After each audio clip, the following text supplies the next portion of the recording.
salaamaaleykum mbokk internet yi safoo seen chaîne bi di KSTV ñu ngi leen di nuyu di leen ziar amaat mbégte bu baax a baax di leen présenter seen émission prévention sanitaire comme ni ngeen koy amee rek tous les lundis dañu fas yéene waxtaanee lépp la nga xamante ni moo ñeel suñu wàllu wér-gu-yaram pour que ñu mën a gën a comprendre feebar yi waaye xam tamit naka la ñuy dundee ak yenn feebar yi ak tamit naka lañ koy moytoo tey nag ñu ngi dalal docteur Ibrahima tey nag ñuy waxtaanee benn thème ba nga xamante ni dina am solo bu baax a baax ci parents yi ci ñëpp ndax xam ngeen ni thème bi daanaka mën naa ni sonal na xale yi sonal na mag ñi ñuy waxtaane li nga xamante ni moo di conjonctivite ñi naan ko appelo wala wànnentu voilà olof di ko wax appelo wala wànnentu docteur maa ngi lay nuyu. waaw maa ngi lay fay soxna Sophia. merci dama lay bàyyi nga présenté wu ak bokk internet KSTV. d'accord merci d'abord pour l'invitation docteur Ibrahima Ba DSA en ophtalmologie. di rafetlu émission bi di le remercier également pour ton invitation ñu war a wax ci wàllum conjonctivite ñu koy wax ci wolof wànnent wala appelo. macha allah docteur Ibrahima ñu ngi lay jaajëfal bu baax a baax ci accepté bi nga accepté suñu invitation ñuy waxtaane li nga xamante ni moo di conjonctivite olof naan ko appelo wala wànnentu d'abord lan mooy loolu docteur. d'accord bon il faut savoir que conjonctivite ni ñu koy wax ci tubaab mooy inflammation de la conjonctive nag benn partie ci bët bi la moom mooy lalu ci der bu weex bi li ngay gis lu weex moom mooy lalu foofu réfléchir ñëw ba ci paupières yi léegi loolu mën na am ay jamono mu feebar bu feebaree ba inflammé wu nag loolu la ñuy tuddee conjonctivite c'est aussi simple que ça. c'est aussi simple que ça loolu la ñuy tuddee conjonctivite mbokk internet yi mais docteur lan mooy indi loolu parce que kon loolu war na yomb de xaw ma nu ñu koy waxee li koy indi en fait. d'accord bon ni ñuy attraper maladie bi yomb na yombul par exemple dañuy wax ne que y a deux causes li ñuy wax cause exogène mooy cause yi nga xamante ne en dehors de nit ki ak cause boo xam ne endogène maanaam ci biir nit ki la nekk. exogène maanaam mën nga romb poussière dugg ci bët bi nga chopé conjonctivite mën nga romb sa loxo tilim nga laal fenn fu tilim laal benn bactérie wala quelque chose nga toxoñ ko ci bët nga chopé conjonctivite c'est ça qu'on appelle les causes exogènes. maintenant il y a les causes tamit endogènes maanaam lépp territoire bu jege bët bi wala bu ko sori bu infecté woo mën na dem jàpp bët bi créer conjonctivite par exemple mën nga am carie dentaire maanaam bëñ bu bënn infecté wu léegi infection de voisinage comme que bëñ ak bët sorantewul mu créer conjonctivite. mën nga am tamit li ñuy wax sinusite mu inflammé wu comme que bët ak li ñuy wax sinus yi sorantewul mu créé li ñuy wax conjonctivite donc c'est-à-dire deux sortes de causes yooyu ñu am li ñuy wax cause exogène ak cause endogène. cause exogène yi mooy lépp loo xam ne c'est extérieur à l'homme cause endogène mooy lépp loo xam ne ci nit ki la jógee c'est aussi simple. macha allah bokk internet yi yéen a ngi ba tey seen émission prévention sanitaire di ngeen bu baax a baax ak docteur cause yi nga xamante ni moom la daal di avancé léegi yi nga xamante ni mooy daal di joxe appelo boobu ñuy waxtaanee waaye docteur damay ñëw maquillage yi nga xamante ni parfois ñu ngi koy utiliser te mascara yi ak peut-être lentilles yi ñuy def loolu tamit est-ce que du ñu indil ay jafe-jafe ci feebar boobu noonu. exactement bon foofu laa bëggoon ñëw sax peut-être ci prévention yi plus tard mais vu que brosse nga ko ñu attaqué ko benn yoon rek benn yoon par exemple bon du ma sax mais par exemple sac yu famille di yor dañ ciy faral di dugal lu nekk comprendre nga maintenant mën na am bu fekkee c'est mal protégé mascara yi ngay utiliser wala lentille c'est mal conservé mais bien évidemment mën na après bu loolu infecté woo nga def ko say bët mën nga évidemment nga créer sa bopp ay problème mën nga créer lu dul conjonctivite lu dul appelo quoi mën nga créer yeneen problème yoo xamante ne bon peut-être que dinañ ko développer ci yeneen émission mais il faut faire attention dans ce genre de cas. mu ngi noonu kon il faut faire attention loolu lu am solo la bët dafa nekk lu graaw lu sensible la nga xamante ni lépp loo ciy def foog naa ni war nga ci bàyyi xel bu baax a baax parce que foog naa ni bëgg a xool dara gis ko neex na trop voilà mu ngi noonu docteur tey jii yan mandarga la ñuy xamee ni yow mi en fait sa bët yi dafa appelo maanaam da nga amee conjonctivite bi. d'accord question super intéressante parce que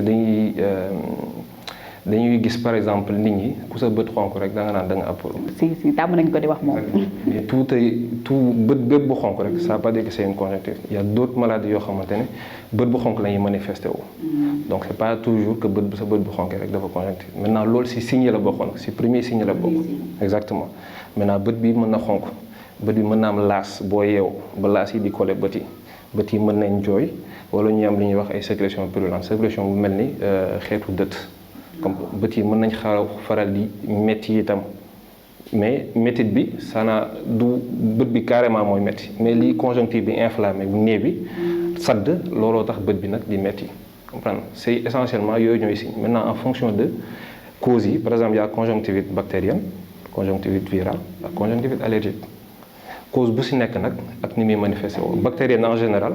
maanaam bët bi day bëri laas yi day mel ni dët viral laas yëpp day clair maanaam bët bi day jooy muy clair comprendre maintenant conjonctivite allergique maanaam loolu da nga chopé benn allergène léegi loolu ni muy manifesté wu en plus de conjonctivite bët bi mën na nekk di xasan tout le temps voilà léegi loolu day dem ak a ñëw conjonctivite allergique mën nga ko faj mu wér nga toog quelque temps après mu ñëwaat ah c'est yooyu ñooy essentiellement signes yi maintenant en fonction de cause bu nekk mën na am yeneen signes yu gën a spécifique bu ci bactérienne virale wala parasite mais en grosso modo bët bu xonk la di jooy di metti loolu boo leen ko jàppee c'est defe naa c'est bon pour un début ah. mu ngi noonu bët bu xonk la buy metti di xasan di jooy di laase mu ngi noonu loolu mooy mandarga yi nga xamante ni mën nañoo wax ni boo ko gisee daal di nga xam ne yow mii am nga li nga xamante ni moo di conjonctivite ñu naan ko Apollo docteur li nga xamante ni moo di conjonctivite tey jii est-ce que mag ñi la gën a sonal wala xale yi en fait. bon mënuñu wax ne que mag yi la gën a sonal wala xale yi parce que boo demee hôpital da ngay recevoir aussi bien ay mag aussi bien ay xale maintenant man boog li ma observé ci pratique quotidienne parce que balaa ñuy wax ne que ñii la gën a sonal il faut ñu baser aussi ay études scientifiques waaw ci loolu la ñuy mën a base mais li ñuy gis en pratique courante xale yi ñooy gënal faral di am conjonctivite allergique hôpital boog li ñuy gën a faral di gis xale yi ñoom ñooy gën a faral di am conjonctivite allergique loolu daal mën nañ ko wax mais aussi bien que conjonctivite bactérienne que virale que allergique mën na dal ku nekk et à n'importe quel moment ah. mën na dal ku ne à n'importe quel moment ñu bàyyi ci xel bu baax a baax di moytu docteur tey jii ki nga xamante ni am na ko ban traitement ngeen koy jox yéen. d'accord en général ku ko am sax da ngay dem pharmacie directement jënd say garab jëndal say bopp say garab. kon daal boo amee Apollo bi jëru ngay dem hôpital. non c'est pas ce que je dis mais li ma gis laay wax maanaam dañuy traité wu ba pare bu affaire yi persister ñu soog a ñëw hôpital loolu la ñuy faral di gis maintenant li ñuy wax bu fekkee dem nga pharmacie nga traité wu affaire yi tanewul ngir yàlla demal ci ophtalmologue bu la gën a jege mu gis la maintenant traitement bi du ma ne c'est simple parce que traitement ay collyre ngay utiliser collyre antibiotique ak ay lavage oculaire mooy ay antiseptique bu nekkee conjonctivite allergique ay anti-allergique lañ lay jox bu nekkee conjonctivite virale dañuy nettoyer bët yi éviter juste mu surinfecté bu nekkee conjonctivite bactérienne ay collyre antibiotique la ñuy joxe ak ay collyre antiseptique maintenant collyre yi ñuy joxe dafa war a couvrir 24 heures bi yëpp ay collyre lay doon ak ay pommades yoo xam ne pommades yi en général guddi nga koy def balaa ngay tëdd traitement bi c'est aussi simple que ça. day duré wala du yàgg mu wér. Ça dépend si teel a jël en charge bi ñu ko teel a jël en charge mais en principe traitement bi du yàgg te day gaaw a wér si c'est traité correctement ici c'est diagnostiqué très rapidement maintenant bu fekkee dem nga pharmacie affaire yi tànnewu nga demaat pharmacie nga dem si vraiment voilà boo demee benn yoon ñu jox la ay collyre tanewul demal directement gis ophtalmologiste bu fekkee mu xool parce que damay rappeler encore bët bu xonk rek ça veut pas dire que conjonctivite ça veut pas dire que Apollo c'est super important ñu revenir sur point boobu donc bët bu xonk rek c'est pas que da nga conjonctivite traité nga benn yoon tanewul demal gis ophtalmo bi mu ngi xool la ak ay matériel am. moo gën a wóor boo demee pharmacie traité daal di gisoo tan daal demal nga hôpital xool ophtalmo bi mu daal lay. baal ma mën naa la dëgg waroo sax dem pharmacie di traité wu demal hôpital mais damay wax ni que en général ñoom la ñuy gën a di def noonu la ñuy faral di def. loolu sax c'est automédication c'est interdit demal hôpital directement moo gën a wóor gis ophtalmo bi exactement médecin général li sax en général mën na ko traité waaw. mu ngi noonu kon docteur daal dina leeral bu baax a baax boo amee dara lu la métti sa bët daal di dem hôpital consulté wu ñu xool la bu baax a baax daal lay bindal ay garab nga daal di mën a faju foog naa ni loolu mooy yoon bi nga xamante ni moom la ñu war a jël mbokk yi yéen a ngi ba tey seen émission prévention sanitaire ñuy waxtaane li nga xamante ni moo di conjonctivite ñu naan ko Apollo docteur dañuy ñëw ci prévention bi tey jii ki nga xamante ni amu ko mën na ko nan la koy moytoo et aussi est-ce que conjonctivite bi en fait dafay wàlle rapidement wala. si dafay wàlle rapidement surtout bu nekkee conjonctivite virale en général conjonctivite virale dafay créer li ñuy wax ay épidémies. comprendre nga ay épidémie de conjonctivite parce que wàlle bi dafa gaaw c'est un virus donc transmission c'est assez rapide donc maintenant nan lañ ko mën a éviter c'est comme toute maladie am na yoo xam ne mën nañ ko prévenir am na yoo xam ne mënuñu ko prévenir xam nga mënoo dem marché naan yaa ngi lu la laal xam bon li ñu mën a wax mooy bu fekkee da ngay génn foo xam ne dafa am poussière sol say verres de soleil say lunettes de soleil comprendre ñu protéger au moins si bët yi bu nekkee dafa am kenn ku am conjonctivite sa côté nay raxas loxo mi nga éviter laal objet yi mu laal nga éviter ko tamit jëmale say bët yi surtout jigéen ñi foofu laay gën a waxee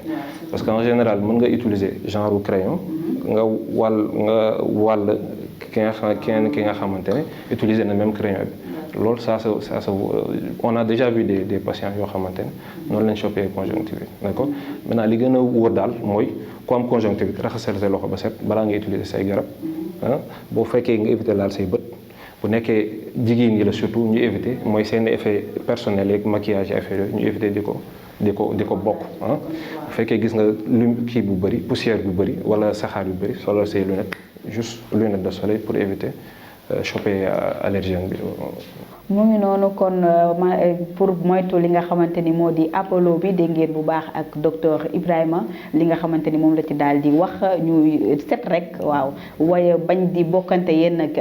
affaire yi nga xamante ni ci bët la jëm ndax bët dafa sensible di moytu bu baax a baax nee naa leen set ci lépp la baax kon nag ñu yokk cet gi bu baax a baax gis ngeen du ci coronavirus bi rek la ñuy set yi ba ci bët yi ba ci fépp lépp ci prévention bi la mbokk yi ñu ngi may signaler ni heure bi jot na docteur xanaa dama lay bàyyi rek nga daal di tàggatoo ak internet yi voilà. D'accord, juste de le remercier si invitation c'est super important de faire des émissions sur la prévention déjà dina permettre nit ñi ñu xamal leen après ñu permettre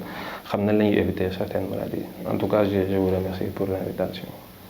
merci beaucoup docteur ñu ngi lay remercier bu baax a baax yow aussi ndax ku ne xam na ni jamono ji temps yombul ak nawet bi nii ñu ngi lay jaajëfal bu baax a baax ci accepter invitation bi mbokk yi mu ngi noonu kon ñu doon waxtaane li nga xamante ni moo di conjonctivite ngeen gën ko xam ci Apollo